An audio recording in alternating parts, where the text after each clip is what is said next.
Madam Fatma Samoura, thank you so much for agreeing to speak with us. Thank you, Juliet. It's a pleasure. 3 years on, you are the most influential woman in sports. How has the journey been for you so far in this current position? The journey has been very exciting and bumpy at times, but coming at the helm of the FIFA administration during the moment of crisis was also something that helped me bring about changes. Today, we are an administration of 800 people coming from 52 different countries with revenue amounting to $6.4 billion for the period 2015-2018. And today we can say that FIFA has a better image, and more importantly, football has been brought back into the center of everything that FIFA does.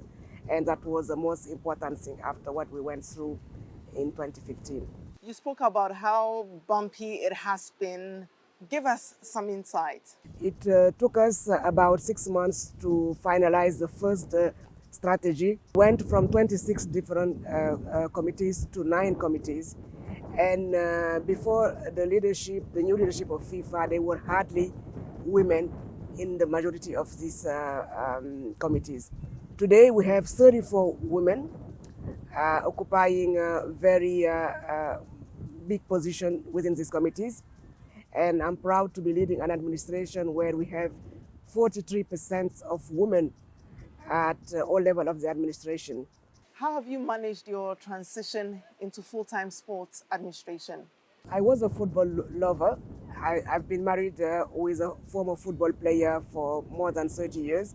So football was already part of my life. But when appointed FIFA Secretary General, the transformation was very gradual, because one thing that really appealed to me was the fact that the new president wanted also to embrace more diversity. And that was exactly what I was doing day in and day out when I was serving as a UN official for 21 years.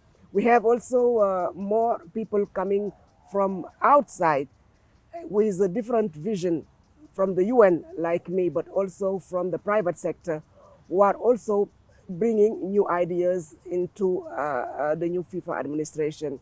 And finally, we developed recently and launched it in October, the first ever women football division.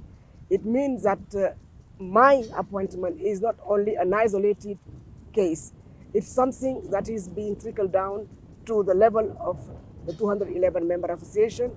And today, again, I'm really thrilled to see that 16 member associations have decided also to appoint Secretary General to be leading the administration. Of the many challenges you encounter in the day-to-day handling of your job, which one is at the heart of your agenda and that of FIFA? Well, we have many agenda. Last year was the World Cup. That was a great success. And as you could see, we were not disappointed by the African team. Though they did not made it after the phase group, they really demonstrated a high level of tactical level and also of technicality. We have many battles, not only one.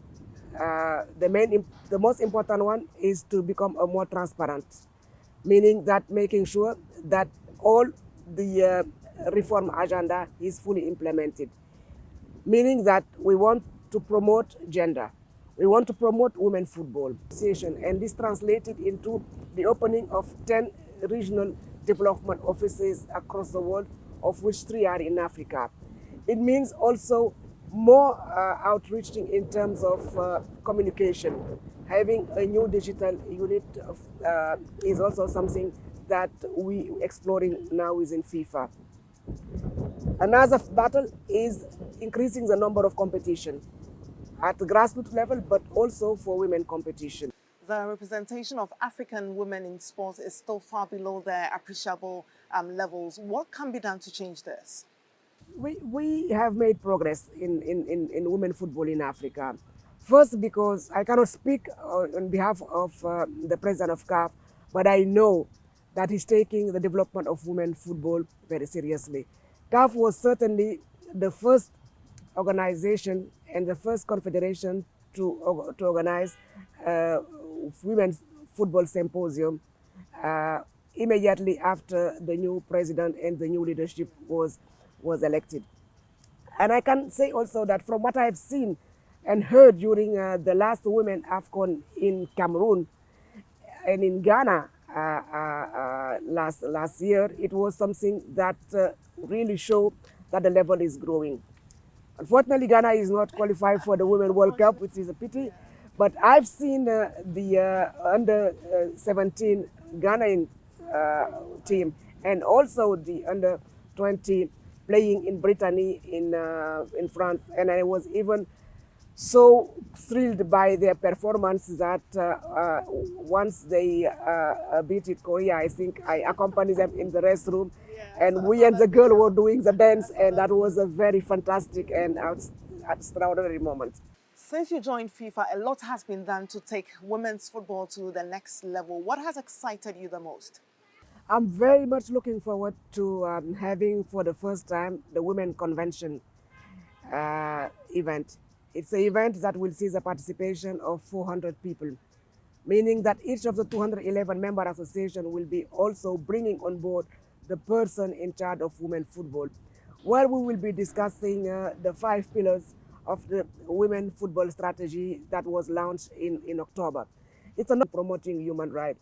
We want to make it an inclusive event whereby women football will be seen through the lenses of social, but also there is also something that is very dear to me.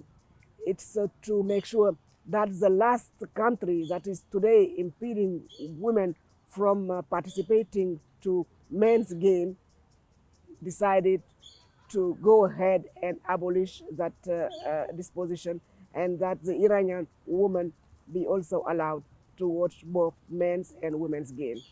Talking about the Women's Convention, I think it's just in order for us to talk about the Women's World Cup, which is taking place in France. A lot is expected from Africa's representatives. Are you hopeful that they will give good account of themselves?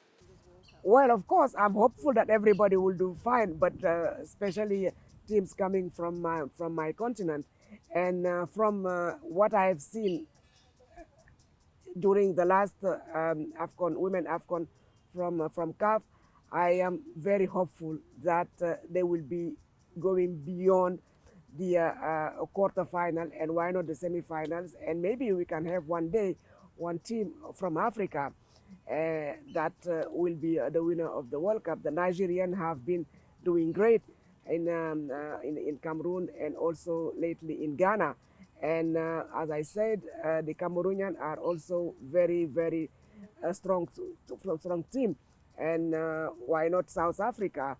Definitely, some gains have been made with the women's game in Africa. But are you hopeful that it will even get better after this tournament?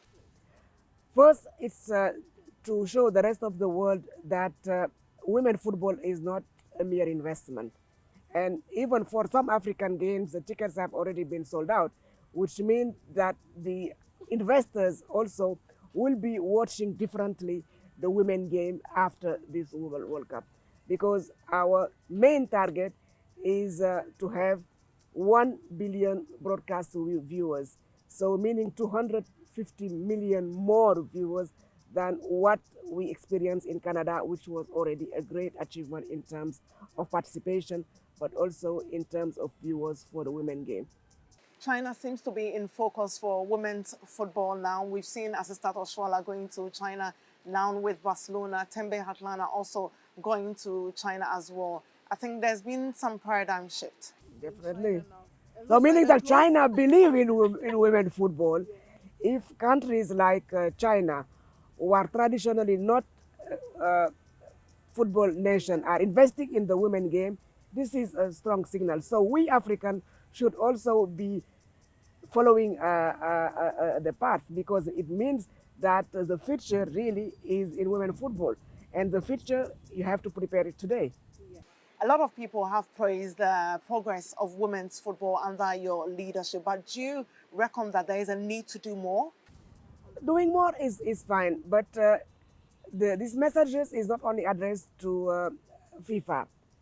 My message goes also to the leadership of Africa and the leadership of football in general. If you invest in women football, now that we have seeing tremendous progress being made, to train more women at the level of the football administration, to promote them at the highest level of the football hierarchy, that will be followed by more investment, not only from FIFA, but also from the sponsor. And if we get more money, we can invest more in infrastructure. We can invest more in competition. We can invest more in the training of the administrative staff who are also women. And finally, we can invest also in the grassroots, and this will be yielding definitely better results.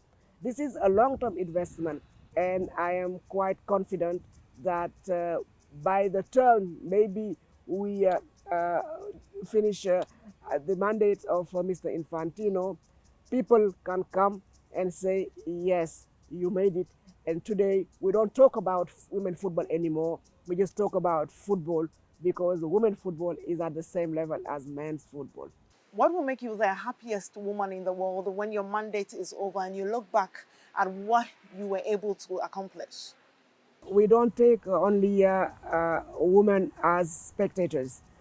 We don't only consider them as people who are working backstage and who are only working on the administrative level, and we take it seriously.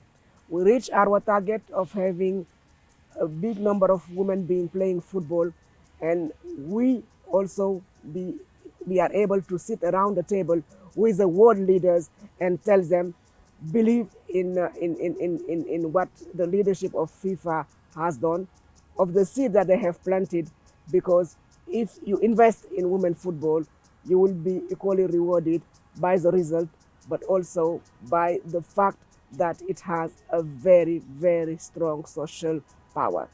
Football, as we all know, is a unique unifier. It can help bridge differences between nations, but it can also promote equality between men and women at each level in all countries. Madam Fatma Samoura, thank you so much for your time. Thank you, Juliet.